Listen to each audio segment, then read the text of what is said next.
From our oceans, to our food and water supplies, to our forests. Climate change is affecting species, environments, and communities everywhere. With the upcoming UN Summit in Paris, leaders from around the world have a chance to join together and make a real difference in the fight against climate change.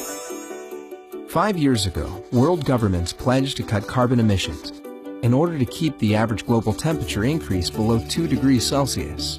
That's what's needed to limit the worst effects of climate change, according to the best science. Ahead of Paris, more than 150 countries submitted national targets for reducing emissions.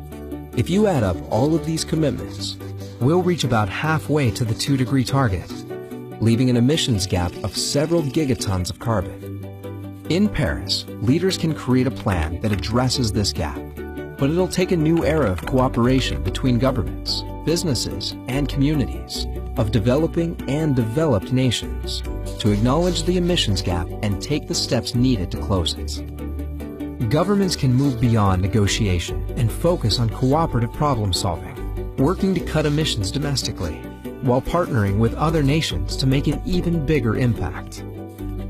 Businesses can reduce emissions based on science, which benefits both the planet and profits. For example, by shifting to renewable energy. Communities can take steps to switch to clean power and cut energy waste. And people everywhere can influence government and business leaders while adopting better energy habits in their own lives. There's never been more urgency or more opportunity to change climate change. And we can only move forward if people around the world work together to close the emissions gap and ensure a safer, cleaner energy future.